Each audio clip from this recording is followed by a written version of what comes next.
stabilitas politik dan renabilitas ekonomi.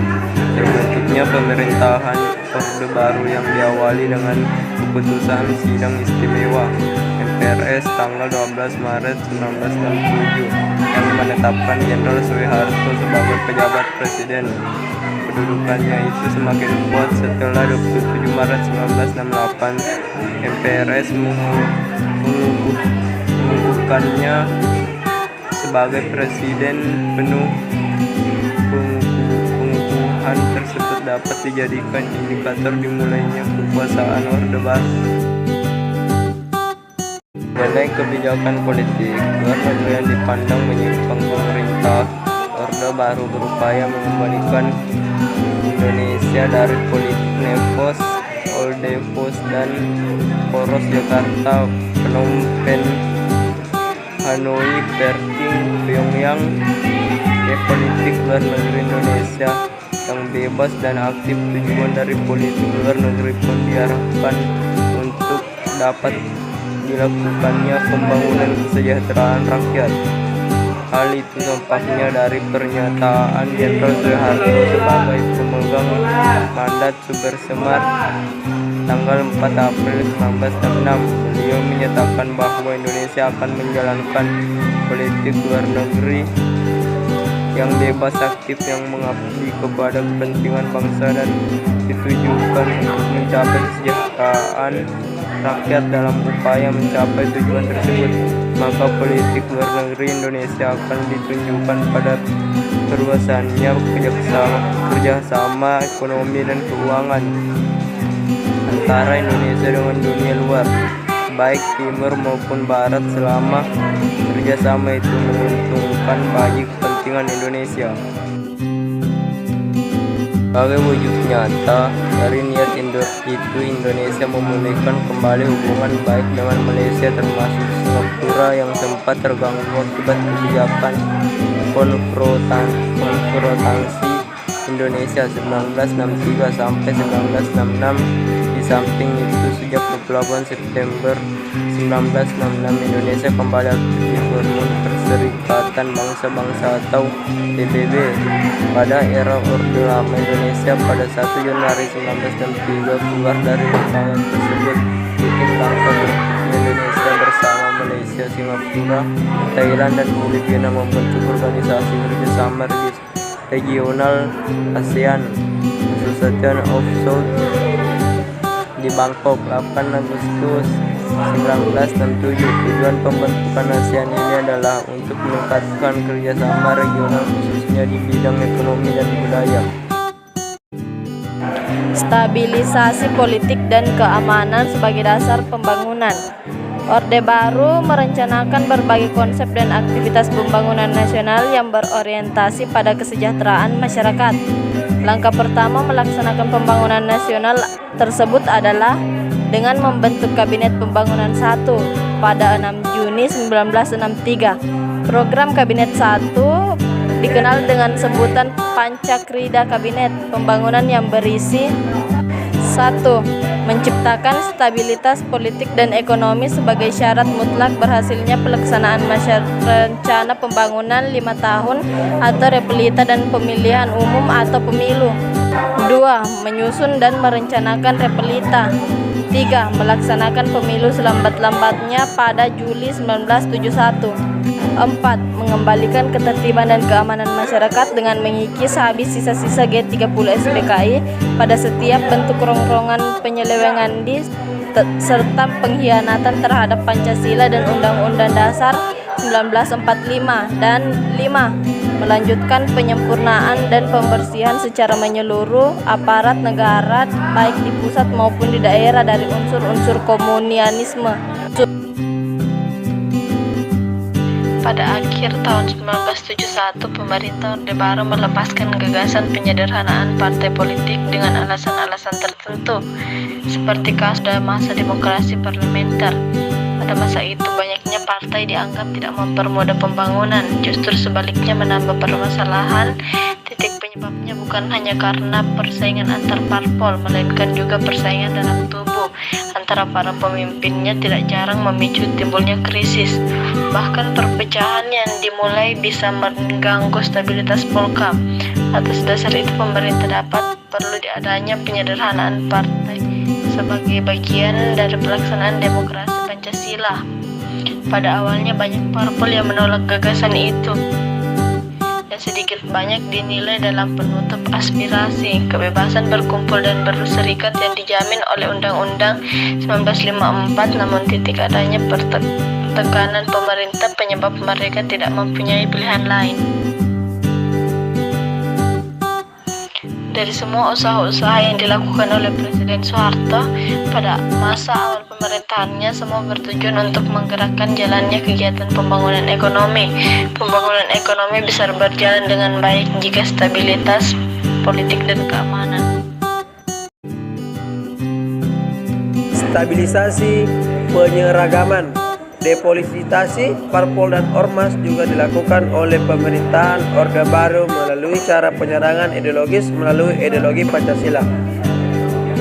Dengan alasan Pancasila telah menjadi konsensus nasional keseragaman, Presiden Soeharto mengajukan nama Eka Prasetya Pancakarsa dengan menegaskan bahwa penyusunan pedoman penghayatan dan pengamalan Pancasila P4 dipandang sebagai janji yang teguh, kuat, konsisten dan tulus untuk mewujudkan cita-cita, yaitu 1.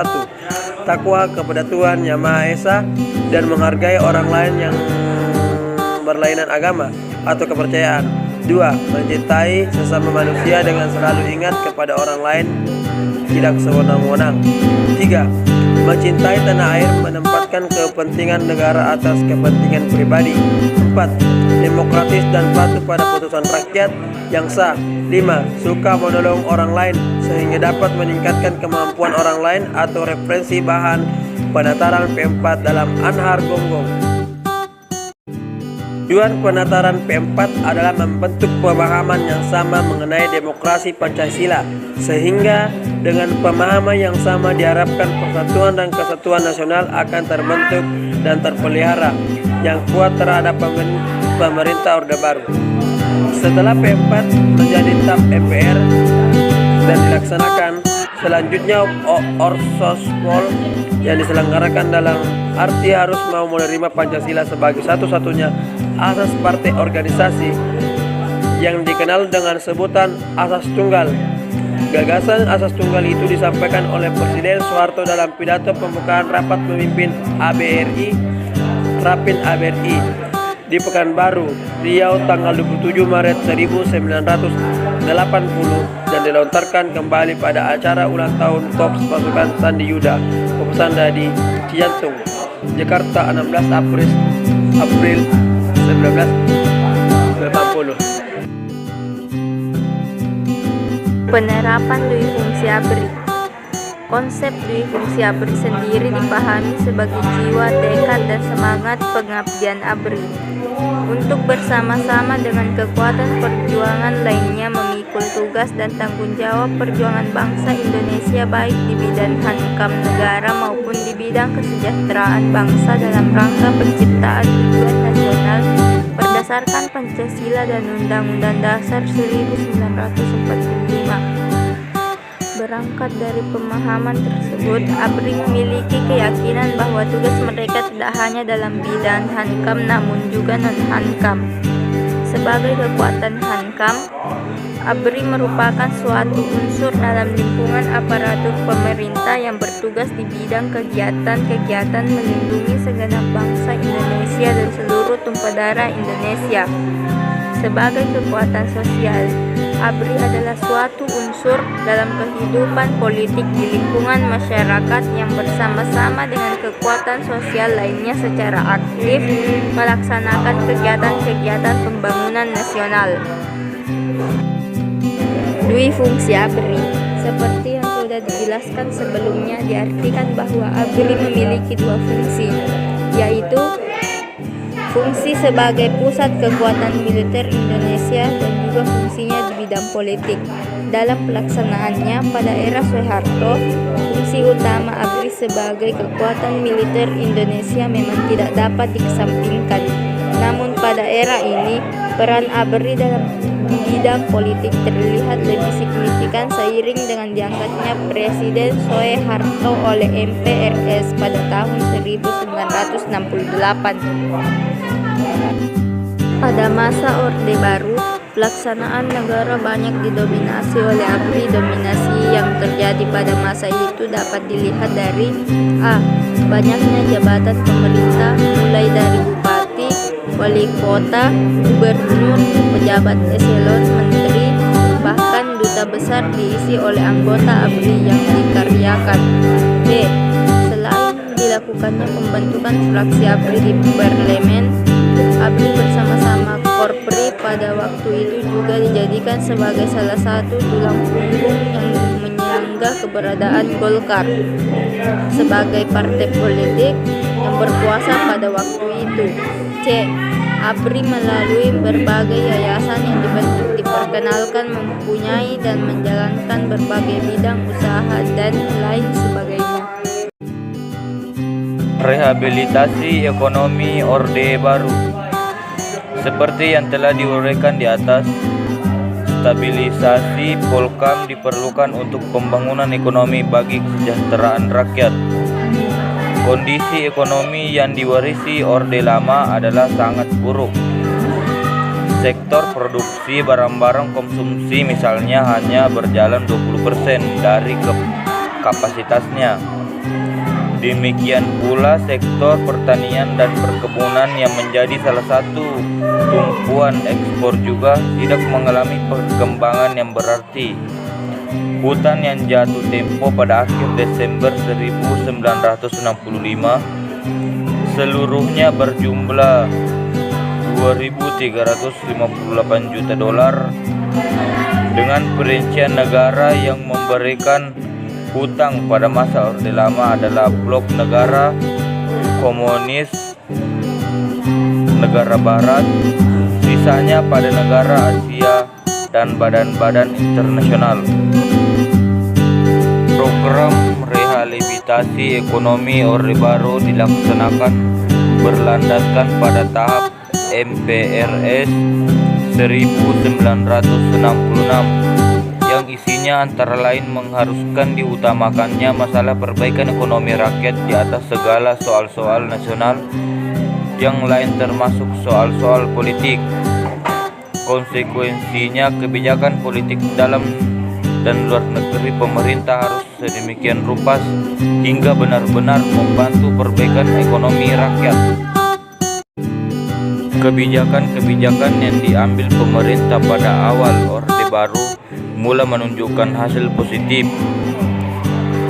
Hiperinflasi mulai dapat dikendalikan dari 650% menjadi 120% dan 80%. Sehingga pada tahun itu diputuskan bahwa rencana pembangunan 5 tahun pertama akan dimulai pada tahun berikutnya. Setelah itu, pada tahun-tahun berikutnya, inflasi terus menurun menjadi 25%, menjadi 12%, dan 10% pada tahun 1971. Kebijakan pembangunan Orde Baru. Tujuan perjuangan Orde Baru adalah menegakkan tata kehidupan bernegara yang didasarkan atas kemurnian pelaksanaan Pancasila dan Undang-Undang Dasar 1945. Sejalan dengan tujuan tersebut, maka ketika kondisi politik bangsa Indonesia mulai stabil untuk melaksanakan amanat masyarakat, maka pemerintah mencanangkan pembangunan nasional yang diupayakan melalui program pembangunan jangka pendek dan pembangunan jangka panjang. Pembangunan jangka pendek dirancang melalui pembangunan 5 tahun pelita yang di dalamnya memiliki misi pembangunan dalam rangka mencapai tingkat kesejahteraan bangsa Indonesia.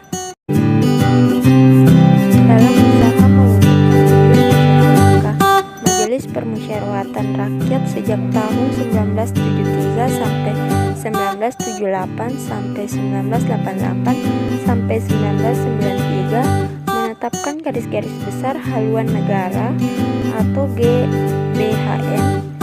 GBHN merupakan pola umum pembangunan nasional nasional dengan rangkaian program-programnya yang kemudian dijabarkan dalam rencana pembangunan 5 tahun Replita. Adapun Replita yang berisi program-program konkret yang akan dilaksanakan dalam kurun waktu 5 tahun.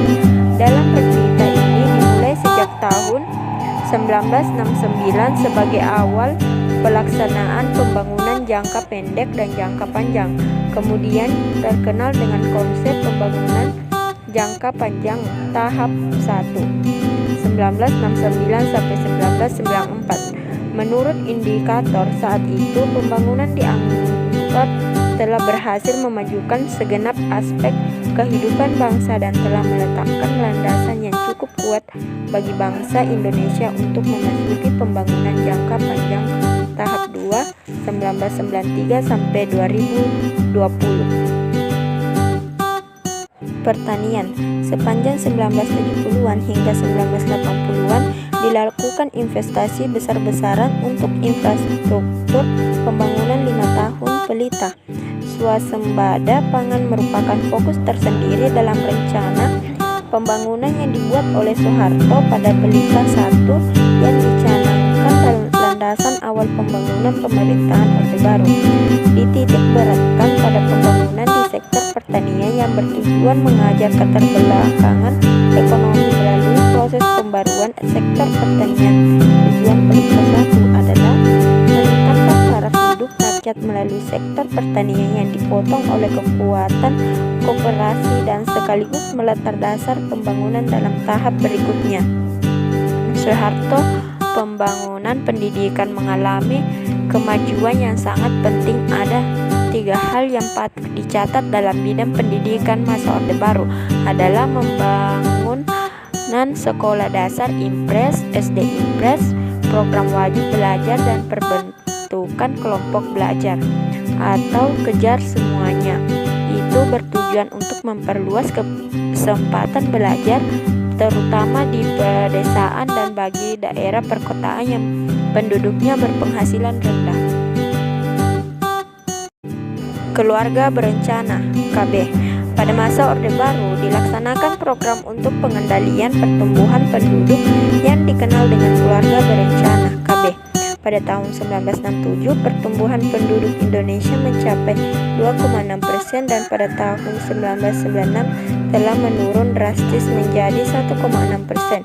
Pengendalian penduduk dimasukkan untuk meningkatkan kualitas rakyat Indonesia dan peningkatan kesejahteraannya. Keberhasilan ini dicapai melalui program KB yang dilaksanakan oleh Badan Koordinasi Keluarga Berencana Nasional (BKKBN). Kesehatan masyarakat Posyandu. Perkembangan kesehatan masyarakat Puskesmas bermula dari konsep Bandung Plan diperkenalkan oleh Dr. Y. Lemena dan Dr. Pata pada tahun 1951. Bandung merupakan suatu konsep pelayanan yang menggabungkan antara pelayanan kuratif dan preventif. Tahun 1996 didirikanlah proyek Bekasi oleh Dr. Y.